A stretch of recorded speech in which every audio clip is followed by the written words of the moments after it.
Olá, vamos dar continuidade ao nosso estudo sobre os recursos de DMA do MSP430. Esse é o assunto 6. Ok, vamos então passar aqui para o PowerPoint. Então temos aqui tema 15, assunto 6 será o terceiro exemplo com o DMA. Nesse exemplo nós vamos trabalhar com dois canais de DMA ao mesmo tempo, fazendo comunicação serial. Então, antes, uma pequena recordação: cada canal de DMA tem todos esses recursos que eu vou mostrar agora. Um registrador onde tem o endereço fonte, de onde vêm os dados a serem transferidos.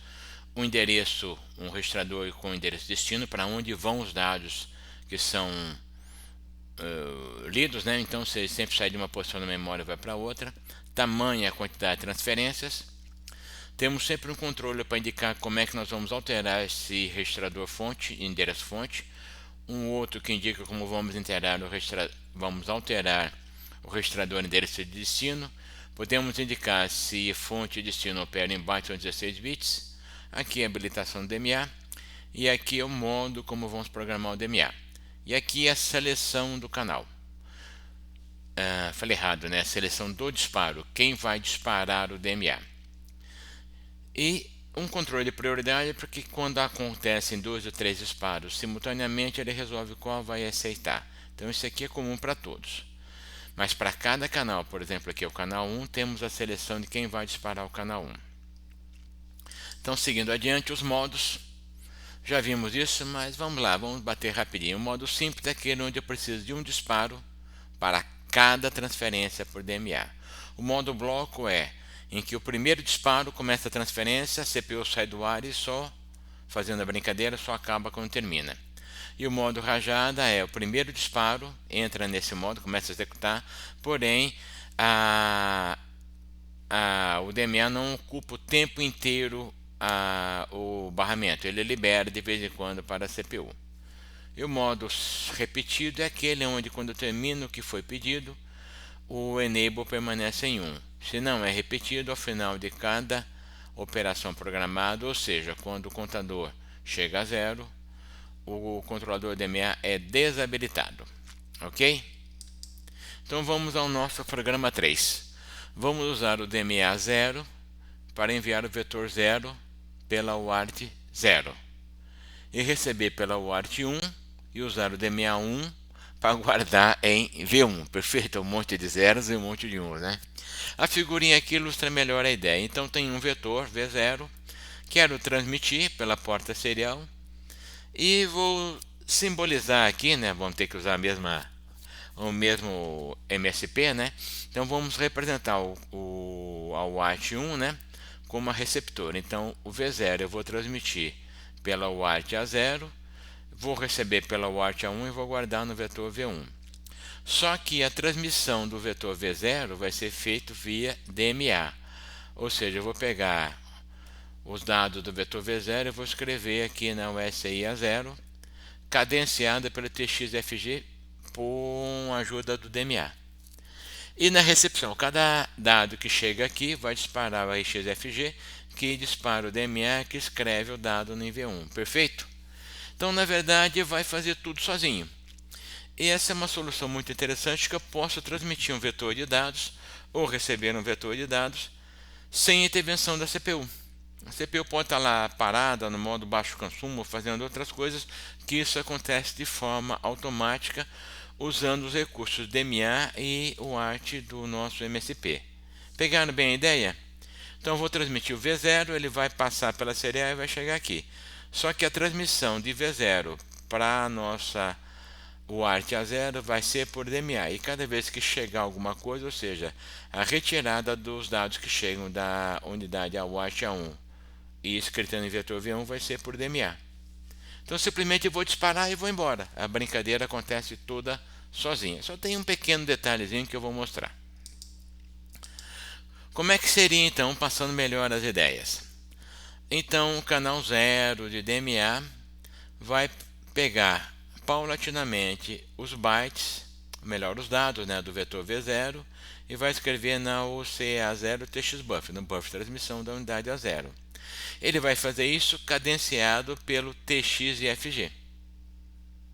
Então teve TXFG, pega um dado, escreve aqui. O segundo, o terceiro, o quarto, então o DMA0 vai cuidar da transmissão.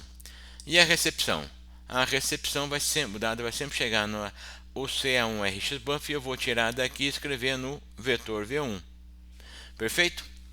E o disparo aqui vai ser a OCA1 RxIFG. Ou seja, a cada dado que chega ele é lido e escrito no vetor V1. Isso tudo, novamente, acontece sem a necessidade da CPU. Não vamos usar o modo bloco porque a transmissão serial é lenta. Então, o mais adequado é o modo simples. A cada byte, a cada dado que vai embora, o DMA pega um novo dado. Só que a transmissão serial é lenta, né? Então, vai ser então o modo simples, ou seja, um a um. A cada trigger, o trigger vai ser o TXFG. A cada disparo do DMA, um novo dado vem para cá. Perfeito? Deu para ter uma ideia clara? Então estamos transmitindo e recebendo tudo usando o DMA. O programa, aliás, antes de falar do programa, vamos falar dos disparos, né? Bom, o canal A0, o canal DMA A0 vai disparar usando a unidade A0 TXFG, né? Então cada vez que o TXFG da unidade A0 vai a 1, um novo dado é lido do V0 escrito no buffer de transmissão da unidade A0. E cada vez que chega um dado, então o canal 1, né, vai ser pelo flag de recepção. Então cada vez que o RxFG vai a 1, um dado é lido do buffer de recepção da unidade A1 escrito no vetor V1. Pegar os números 17 e 20, então o transmissor vai usar o 17 e o receptor o 20. Fizemos um exemplo na videoaula passada usando o 20, né? Ok. Seguindo então, o programa fica simples, fica ridículo. Só um grande labor de configuração, o restante vai tudo automático. Então, configuramos a DMA A0, a DMA A1. Eu nem coloquei aqui, mas configuraríamos a porta serial A0, a porta serial A1 e ficamos nesse while esperando o DMA IFG ir para 1, esperando completar a quantidade de transferências que a gente programou.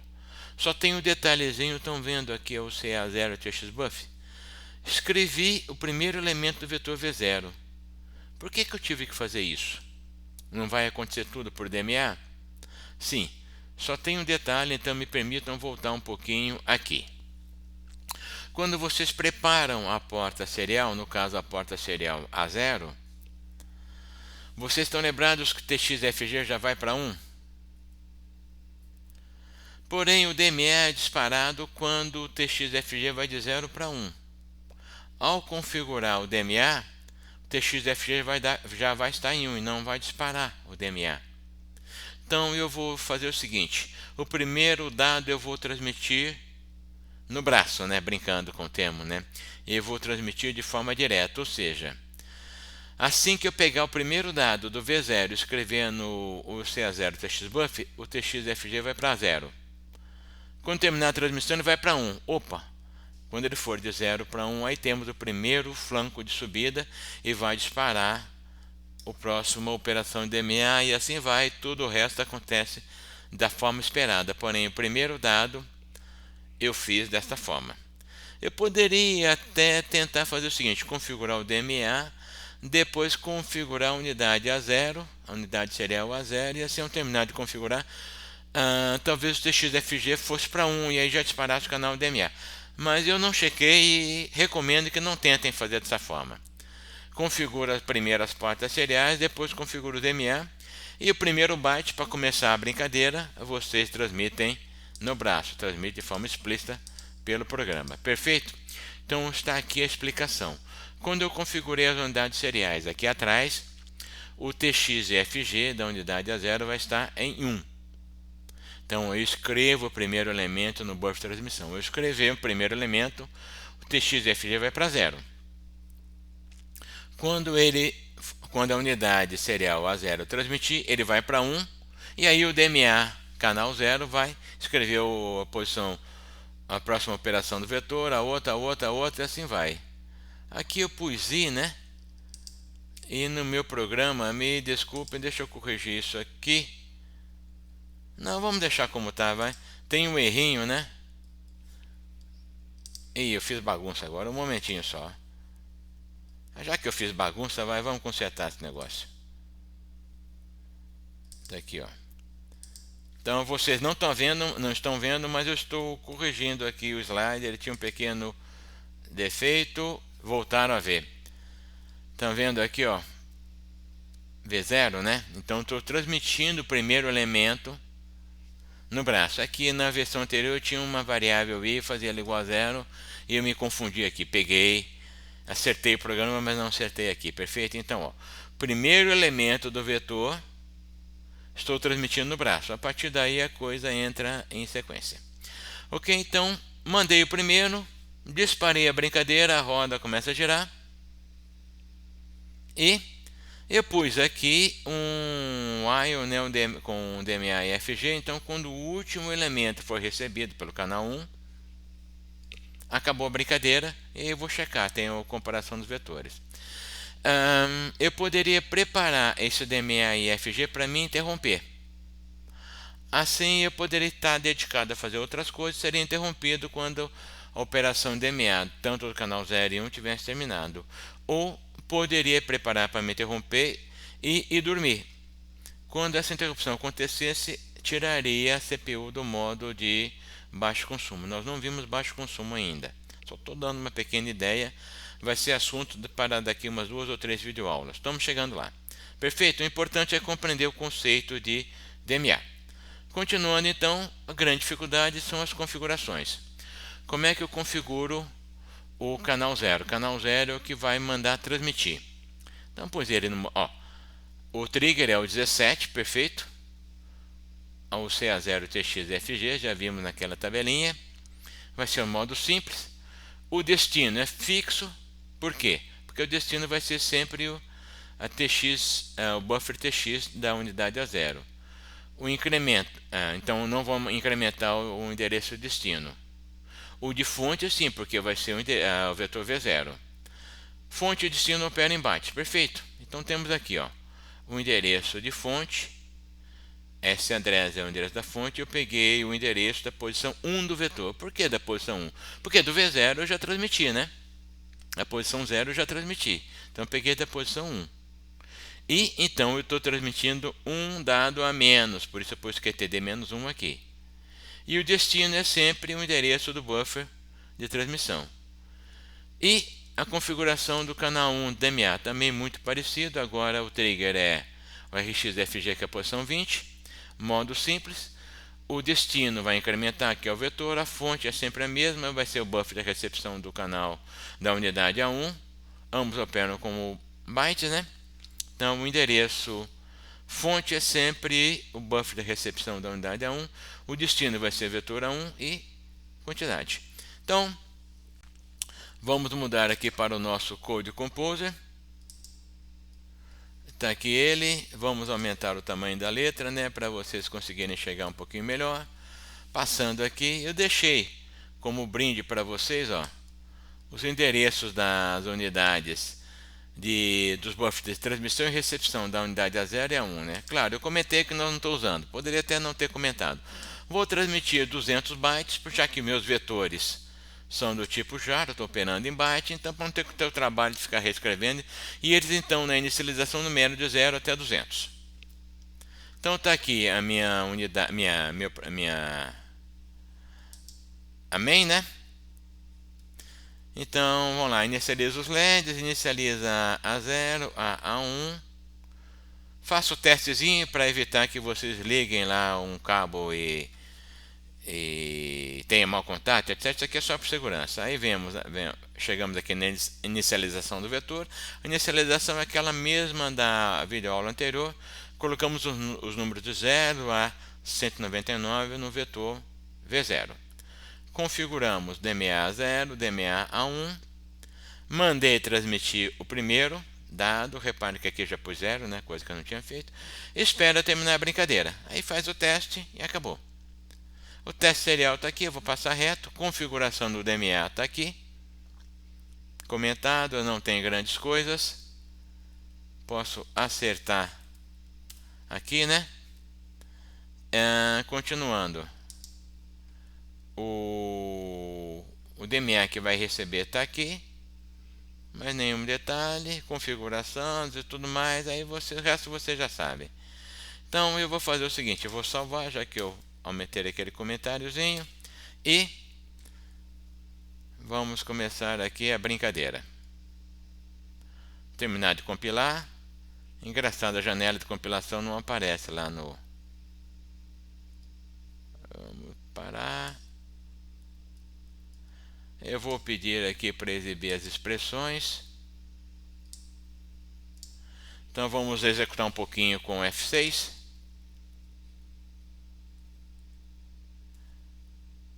Testou.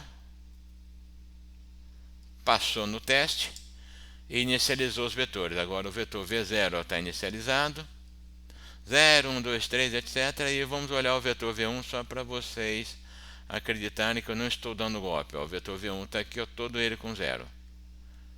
Viram aqui o vetor V1? Vetor V1 todo com 0. Vocês me desculpem, muitas vezes eu falo alguma coisa e o cursor não está apontando para a posição correta. É que no Code Composer o cursor está numa posição e aqui na minha janela do programa OBS que eu estou gravando está em outra.